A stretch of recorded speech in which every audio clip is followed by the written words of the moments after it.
யார் பெரியவங்கள எதிர்த்து பேசுகிறாங்களோ, யார் பெற்றவங்கள எதிர்த்து பேசுகிறாங்களோ, பெற்றவங்களோட சண்டை போடுறவங்க, எதிர்த்து பேசுகிறவங்க, இவங்க தான் அதிகாலையில் ரொம்ப நேரம் தூங்குவாங்க. எதிர்மறையான சிந்தனை உள்ளவங்க தான் ரொம்ப நேரம் தூங்குவாங்க. பணிவு இல்லாதவர்கள் அவங்க தான் ரொம்ப நேரம் தூங்குவாங்க. பெற்றவங்களுக்கு இப்போ எதிர்ப்பு தெரிவிக்கும் விதமாக, பெற்றவங்களுக்கு எதிர்ப்பு தெரிவிக்கும் விதமாக சின்ன பசங்க ஏன் ரொம்ப நேரம் தூங்குவாங்க அப்படின்னா, காலையில் 7 மணி வரைக்கும் தூங்குவாங்க, 8 மணி வரைக்கும் தூங்குவாங்க. வேறு எதுவும் இல்லை, அவங்க பெற்றவங்களுக்கு எதிர்ப்பு தெரிவிக்கிறாங்க. அப்பா அம்மாவுக்கு தனது எதிர்ப்பை அந்த பிள்ளைகள் தெரிவிக்கிறாங்க. ஏன்னா அப்பா அம்மா என்ன எதிர்பார்ப்பாங்க, தான் பிள்ளை சீக்கிரமாக எழுந்திருக்கணும், அதிகாலையிலே எழுந்திருக்கணும். அதுதான் அவங்களுக்கு பெருமையாக இருக்கும். பரவாயில்ல, நம்ம பிள்ளை 5 மணிக்கே எழுந்திருக்குது அப்படின்னு பெருமையான. ஆனால் அவங்க எதிர்பார்ப்பு அப்படி இருக்கும். ஆனால் பிள்ளைகள் 7 மணி வரைக்கும், 8 மணி வரைக்கும், 9 மணி வரைக்கும்லாம் தூங்கிட்டு இருப்பாங்க. காரணம் என்ன அப்படின்னு பார்த்தா, அந்த பெற்றோர்களுக்கு தங்கள் எதிர்ப்பை தெரிவிக்கிறார்கள். அந்த பெற்றோர்களிடம் அந்த பிள்ளைகளுக்கு பணிவு இல்லை. காரணம் என்னென்னா, பெற்றோர்கள் பிள்ளைகளை டார்ச்சர் பண்ணிகிட்ருப்பாங்க. ஏதோ ஒரு வகையில் படிக்கிறதுக்காகவோ அல்லது ஏதாவது ஒன்று படின்னு ஏதாவது டார்ச்சர் பண்ணிகிட்ருப்பாங்க, திட்டிகிட்ருப்பாங்க, எதுக்கு எடுத்தாலும் குறை சொல்லிகிட்டே இருப்பாங்க. அப்படி இருக்கும்போது அவங்களுக்கு எதிர்ப்பு தெரிவிக்கணும் அப்படிங்கிறதுக்காக அவங்க என்ன பண்ணுவாங்க, அந்த மாதிரி ரொம்ப நேரம் தூங்குவாங்க காலையில். இது பெரியவங்க கூட அந்த மாதிரி ரொம்ப நேரம் தூங்குவாங்க. அவங்களுக்கும் என்ன காரணம் அப்படின்னா, இப்போ யாருக்கு ஒரு வீட்டில் சண்டை சச்சரவுகள் அதிகமாக இருந்தால் அந்த வீட்டில் உள்ளவங்க அதிகமாக தூங்குவாங்க.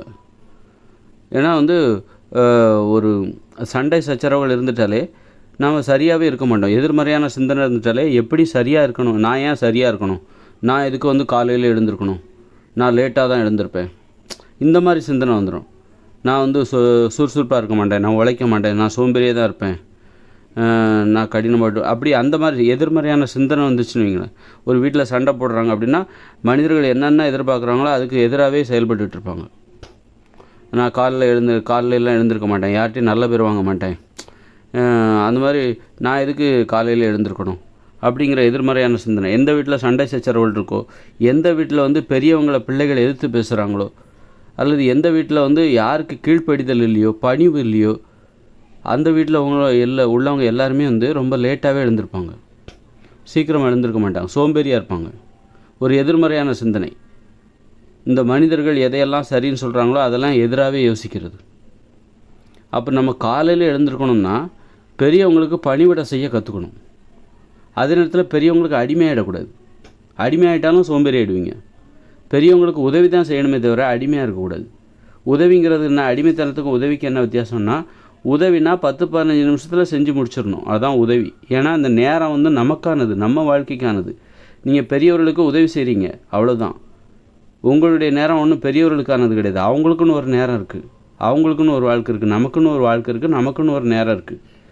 பெரியவங்க அப்படிங்கிறதுக்காக, அப்பா அம்மாங்கிறதுக்காக நம்ம நேரத்தை ஃபுல்லாக அவங்க வாழ்க்கைக்காக நாம் செலவிட முடியாது. அவங்க விருப்பத்துக்காகவோ அவங்க வாழ்க்கைக்காகவோ நம்முடைய நேரத்தில் தினசரி 1 மணி நேரம் 2 மணி நேரத்திலலாம் அவங்களுக்கு உதவி செஞ்சுட்டு இருக்க முடியாது. அப்படி உதவி செஞ்சால் அது உதவி கிடையாது, அது வேலை.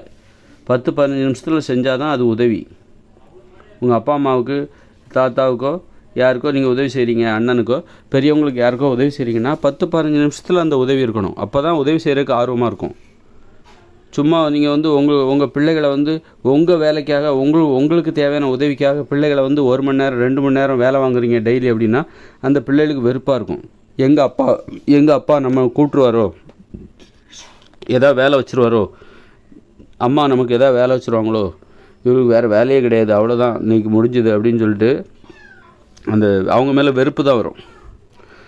அப்படி நீங்கள் ஒருவேளை 1 மணி நேரம் உங்கள் பிள்ளைகளை நீங்கள் 1 மணி நேரம் 2 மணி நேரம் வேலை வாங்குறீங்க அப்படின்னா அதுக்கு சம்பளம் கொடுங்க. அப்போ அந்த பிள்ளைகள் ஆகா 1 மணி நேரம் வேலை செஞ்சாலும், நம்ம அப்பாவுக்கு 1 மணி நேரம் வேலை செஞ்சாலும் 2 மணி நேரம் வேலை செஞ்சால் கூட செய்யலாம், ஏன்னா அவர் காசு தருவார், ஒரு 200 தருவார். அப்போ அந்த பணத்துக்காக வேலை செய்யலாம், அதில் யூஸ் இருக்குது. நீங்கள் 1 மணி நேரம் 2 மணி நேரம் உங்கள் பிள்ளைகள்கிட்ட வேலை வாங்கிட்டு ரொம்ப தேங்க்ஸ்ப்பா அப்படின்னு சொன்னீங்கன்னு வச்சுங்க, அந்த தேங்க்ஸை வச்சுட்டு கடையில் கொடுத்தா ஏதாவது கிடைக்குமா? ஒன்றும் கிடைக்காது. அதனால் நன்றிங்கிறது எதுக்குன்னா, உதவி செஞ்சால் நன்றின்னு சொல்லலாம். ஆனால் 10-15 நிமிஷத்தில் செய்யக்கூடிய வேலைக்கு தான் நன்றி. ஆனால் 1 மணி நேரம் 1/2 மணி நேரம்லாம் ஒரு வேலையை மற்றவங்களுக்காக உதவிக்காக செய்யும்போது அது வேலையாக மாறிவிடும். அதற்கு நம்ம நன்றி என்பது போதுமானது அல்ல, அதற்கு ஊதியம் கொடுக்க வேண்டும். பெற்றவங்களாக இருந்தாலும் பிள்ளைகளிடம் அளவுக்கு அதிகமாக வேலை வாங்கினீங்கன்னா, உதவின்னா வேறு, வேலைன்னா வேறு. உதவி செஞ்சால் நன்றி, வேலை செய்தால் அதற்கு ஊதியம் கொடுக்குற வழக்கம் இருக்க வேண்டும். அப்போ அந்த மாதிரி இருந்துட்டால் பெற்றவங்களுக்கு எதிராக சிந்திக்க மாட்டாங்க. ஏன் பெற்றவங்களுக்கு எதிராக அந்த பிள்ளைகள் சிந்திக்கிறாங்க அப்படின்னா, எதிர்மறையான சிந்தனை வருதுன்னா, இந்த பெற்றோர்கள் பிள்ளைகளை அடிமைகளாக நினைக்கிறாங்க, அப்படி கூட இருக்கலாம். நீங்கள் இந்த மாதிரி பிள்ளைகளிடம் நேர்மையாக நடந்துக்கணும். வேலை வாங்குனீங்கன்னா, நிறைய நேரம் வேலை வாங்குனீங்கன்னா அதுக்கு சம்பளம் கொடுங்க. அப்போ அந்த பெற்றவங்களுக்கு எதிராக அந்த பிள்ளைகள் யோசிக்க மாட்டாங்க. நம்ம அப்பா அம்மா ஏதாவது வேலை சொல்ல மாட்டாங்களா, நம்ம செய்யலாமே அப்படின்னு தான் யோசிப்பாங்க. அவங்க எதை எதிர்பார்க்குறாங்க, அவங்க நல்லவங்க தான், நமக்கு வேலை வாங்கினா நமக்கு காசு தருவாங்க, அப்போ அவங்க சொல்கிற வேலையை நம்ம செய்கிறதுல நமக்கு நிறைய நன்மை இருக்குது, அவங்க ஏதாவது வேலை சொல்லுங்கள், சொன்னால் எனக்கு காசு கிடைக்கும், அதனால் அப்பாக்கிட்ட அம்மாக்கிட்ட போய் எதாவது வேலை இல்லையாம்மா எதாவது சொல்லுங்கள் நான் செய்கிறேன் அப்படின்னு சொல்லிட்டு ஆர்வமாக செய்வாங்க. அப்போ அவங்களுக்கு பெற்றவங்களுக்கு எதிரான சிந்தனை வராது. பெற்றவங்கள எதிரியாக பார்க்க மாட்டாங்க. எதிரியாக பார்க்கும்போது தான் காலையில் ரொம்ப நேரம் தூங்குவாங்க. காலையில் ரொம்ப நேரம் தூங்குனா என்ன ஆகும், சோம்பேறி ஆகிடுவாங்க, வாழ்க்கையில் தோற்று போயிடுவாங்க. அதனால் காலையிலே எழுந்திருக்கணும் அப்படின்னா முதல்ல தூக்கத்தை ஜெயிக்கணும். இந்த மாதிரி பெற்றவங்களை எதிராக நினச்சி கடைசியில் தூக்கத்துக்கு அடிமையாயிடுவாங்க. தூக்கம் தான் அவங்களுக்கு பெருசாக தெரியும் தவிர உழைப்பு பெருசாகாது, தெரியாது. உழைப்பு தான் நமக்கு பெருசாக தெரியணும். உழைப்புக்காக நம்ம தூக்கத்தை தியாகம் பண்ணலாம், ஆனால் தூக்கத்துக்காக நம்ம உழைப்பை தியாகம் பண்ணிடக்கூடாது. ஏன்னா தூக்கம் தான் நமக்கு மிகப்பெரிய எதிரி. சோம்பேறித்தனங்கிறது என்னது, தூக்கம்தான். தூக்கத்துக்கு நாம் அடிமையாகிறது தான். அது எங்கேருந்து வருது, தூக்கத்துக்கு நாம் ஏன் அடிமையாகிறோம், எதிர்மறையான சிந்தனை அதிகரிக்க நம்முடைய எதிர்ப்பை இந்த மனிதர்களுக்கு தெரிவிக்கும் விதமாக, பெற்றவங்களுக்கு பெரியவங்களுக்கு தனது எதிர்ப்பை தெரிவிக்கும் விதமாக நம்ம என்ன பண்ணுறோம், தூங்க ஆரம்பிச்சிடுறோம், தூங்க பழகிடுறோம், சீக்கிரமாக எழுந்திருக்கிறது கிடையாது. இதெல்லாம் எதிர்மறையான சிந்தனையோட அதனால் ஒரு பெற்றவங்க பிள்ளைகளிடம் எப்படி நடந்துக்கணும், பிள்ளைகளுடைய அவங்கள சோம்பேறியாக இருக்கக்கூடாது. காலையில் எழுந்திருக்கணுன்னா நீங்கள் வாங்குகிற வேலைகளுக்கு அவங்களுக்கு சம்பளம் கொடுக்க பழகுங்க. அவங்க மகிழ்ச்சியாக வேலை செய்கிற மாதிரி பார்த்துக்கோங்க. நீங்கள் எந்த உதவி கேட்டாலும் அதை மகிழ்ச்சியாக செய்கிற மாதிரி பார்த்துக்கோங்க. நிறைய நேரம் வேலை செஞ்சால் அவங்களுக்கு சம்பளம் கொடுங்க.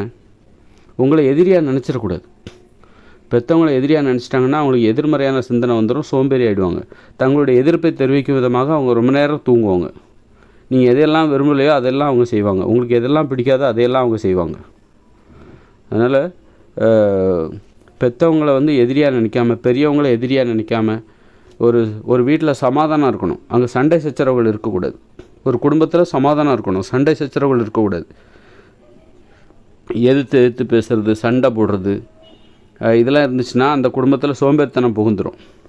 அவங்க தங்களுடைய எதிர்ப்பை தெரிவிக்கும் விதமாக ஒரு குடும்பத்துக்கே ஒரு மகிழ்ச்சியான குடும்பம் எப்படி இருக்கணும் அதுக்கு ஒத்துழைப்பு கொடுக்க மாட்டாங்க. அந்த குடும்பத்தில் அவங்க தூங்கி தங்களுடைய எதிர்ப்பை தெரிவிப்பாங்க. ஒத்துழையாமை இயக்கம். அந்த வீட்டில் உள்ளவங்க எல்லாரும் அப்படி ஆகிடுவாங்க. அதனால் இந்த தூக்கத்தை நம்ம ஜெயிக்கணும். அப்போ தான் நம்ம ஜெயிக்க முடியும். வாழ்க்கையில் ஜெயிக்கணும்னா தூக்கத்தை ஜெயிக்கணும்.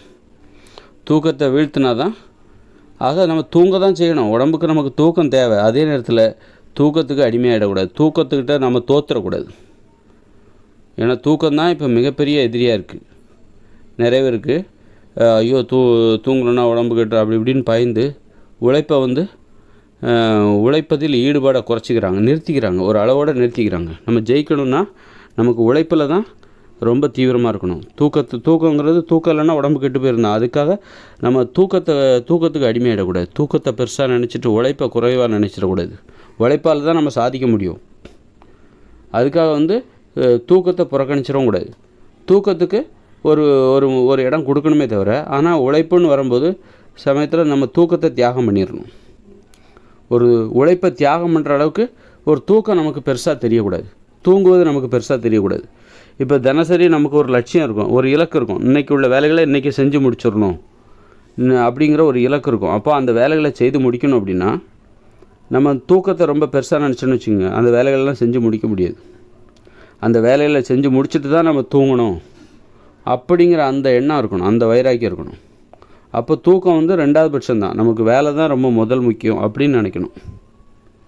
அப்போ தான் அதிகாலையில் எழுந்திருக்க முடியும். நம்ம வேலைகளை செஞ்சால் தான் நாம் தூங்கணும் அப்படிங்கிற அந்த மன உறுதி வைராக்கியம்லாம் இருந்தால் தான் நம்ம தினசரி வேலைகளை நம்ம முழுமையாக செய்து முடிப்போம். முடிச்சுட்டு தான் தூங்குவோம். முடிச்சுட்டு தான் எனக்கு தூக்கமே வரும். இதை முடிக்கலைன்னா எனக்கு தூக்கமே வராது. அந்த அளவுக்கு நம்ம தூக்கத்துக்கு ஒரு இரண்டாவது முக்கியத்துவம் தான் கொடுக்கணும். உழைப்புக்கு தான் முதல் முக்கியத்துவம். உழைப்பால் தான் நம்ம சாதிக்க முடியும்.